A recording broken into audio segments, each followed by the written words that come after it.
मेरा नाम है हरिया, मैं काम करता हूँ बहुत बढ़िया, खाता हूँ खाना और रोज गाता हूँ गाना।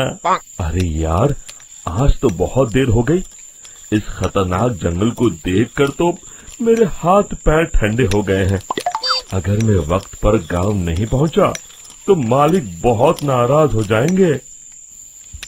तभी हरिया को एक आवाज सुनाई देती है। सुनिए हरु जी। अरे, ये आवाज किसने दी?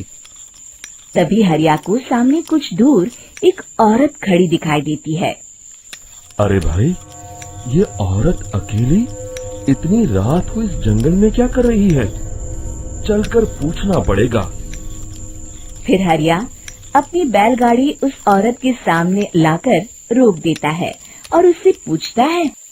अरे सुनिए, आप इतनी रात को इस खतरनाक जंगल में अकेली क्या कर रही हैं? तभी वो औरत मीठी आवाज में कहती है। अरे हरु जी, आप आ गए। मैं कब से आपका इंतजार कर रही थी। वैसे तो यहाँ से काफी लोग गुजर चुके हैं, लेकिन मैं खास आपका इंतजार कर रही थी। अच्छा, तुम सच कह रही हो? मुझे तो यकीन नहीं हो रहा है। वो क्या है ना, आज तक किसी ने मुझसे इतने प्यार से बात नहीं की। हाँ हरु जी, मैं सच कह रही हूँ। अब देर मत करिए और जल्दी से मुझे मेरे घर तक छोड़ दीजिए। हाँ, कौन सी बड़ी बात है, अभी छोड़ देता हूँ। आप मेरे पीछे बैलगाड़ी में बैठ जाइए और मुझे रास्ता बताते चलिए। फिर वो औरत हरिया की बैलगाड़ी में बैठ जाती है और हरिया बैलगाड़ी हाँकता हुआ आगे चल पड़ता है। फिर उस औरत के बताए हुए रास्ते पर चलते चलते हरिया बैलगाड़ी लेकर एक काली गुफा के आगे आकर रुक जाता है। हरिया उस औरत से पूछता है। देवी जी, आपका घर कहाँ है? यहाँ तो एक गुफा के अलावा और कुछ नहीं है।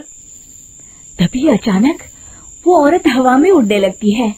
देखते ही देखते उसका सुंदर रूप एक डरावनी चुड़ैल में बदल जाता है और वो जोर जोर से हंसती है। अरे तू तो एक नंबर का बेवकूफ निकला। तू तो बड़ी आसानी से मेरी बातों में आ गया। अरे मर गया रे, ये तो एक चुड़ैल है।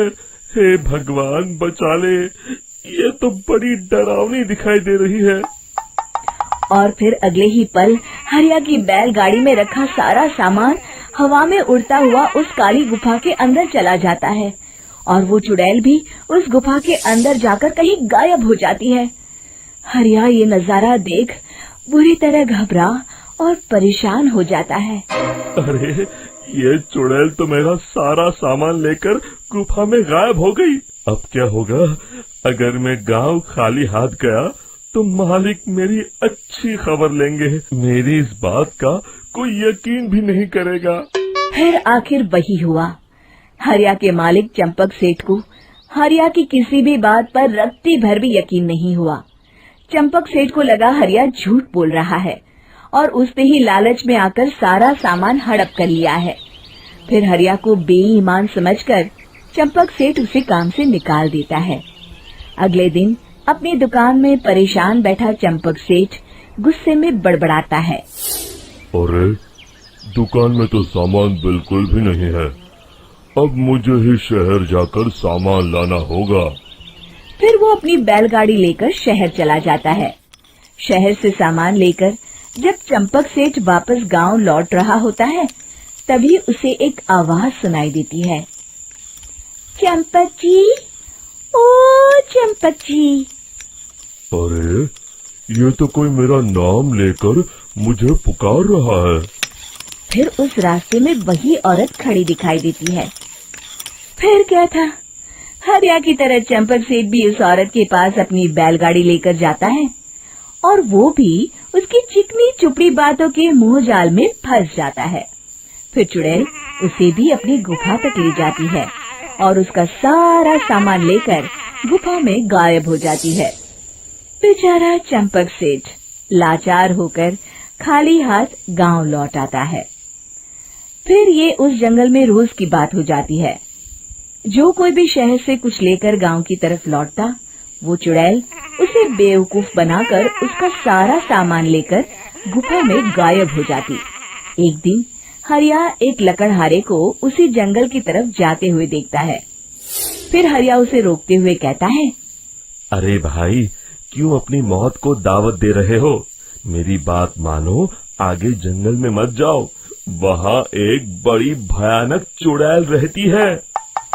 लकड़हारा हरिया की बातों को नजरअंदाज करते हुए कहता है, अरे भाई, मुझे पहले ही बहुत देर हो चुकी है, मुझे जाने दो भाई। शाम तक लकड़ियाँ काट कर शहर के बाजार में बेचना है। तुम अपनी ये कहानी किसी फुर्सत में बैठे इंसान को सुनाओ, अब मैं तो चला। इतना कहकर लकड़हारा वहाँ से आगे जंगल की तरफ चला जाता है। फिर अगले दिन गांव के मुखिया के घर के बाहर बहुत सारे लोग जमा हो जाते हैं। तभी हाथ में कुल्हाड़ी लिए खड़ा लकड़हारा कहता है, अरे मुखिया जी, अब आप ही हमें बचाइए उस जंगल वाली चुड़ैल से। हमारा सारा काम तो शहर से ही होता है। अरे मुखिया जी, उस चुड़ैल की वजह से तो मैं पूरी तरह बर्बाद हो गया हूँ। हम सबको मिलकर उस चुड़ैल का कोई इलाज करना पड़ेगा। तभी भीड़ में खड़ा वीरा कहता है, आप लोग चिंता मत करिए, कल से वो चुड़ैल किसी को नहीं लूट पाएगी। मेरे पास एक बहुत अच्छी तरकीब है। तभी चंपक सेठ उसका मजाक उड़ाते हुए कहता है, अरे तेरा नाम वीरा है तो क्या हुआ? तूने अभी उस चुड़ैल को देखा नहीं है? जाकर अपना काम कर, बड़ा आया। तब मुखिया जी कहते हैं, नहीं नहीं चंपक सेठ, मुझे लगता है हमें इस लड़के को एक मौका देना चाहिए। फिर सभी गांव वाले मुखिया जी की बातों से सहमत हो जाते हैं और वीरा शाम को एक बैलगाड़ी में कुछ सामान लादकर उस जंगल की ओर चल देता है। वीरा, ओ वीरा, कहाँ जा रहा है? तभी वीरा मुड़ के देखता है, वही चुड़ैल एक औरत के रूप में खड़ी है। अरे बहन जी, मैं आपको ही ढूंढ रहा था। देखिए, मैं आपके लिए क्या लाया हूँ। अरे वाह, तो खुद मेरे लिए इतना सामान लाया है। तू ही अकेला गांव में समझदार है। जरा देखो, मैं भी खोल के, बड़े भूख लगी है। जैसे ही चुड़ैल उस सामान पर से कपड़ा हटाती है, एक भगवान शिव की तेज रोशनी उसके अंदर मूर्ति से निकलती है और चुड़ैल अपने असली रूप में आकर जलने लगती है। अरे मैं जल रही हूँ, बचाओ! बचाओ! ओम नमः शिवाय, मर गई मैं! देखते ही देखते वो चुड़ैल राख के साथ उड़ जाती है और सभी गांव वाले भी वहां आ जाते हैं। शिक्षा बुराई पे सदा अच्छाई की ही जीत होती है।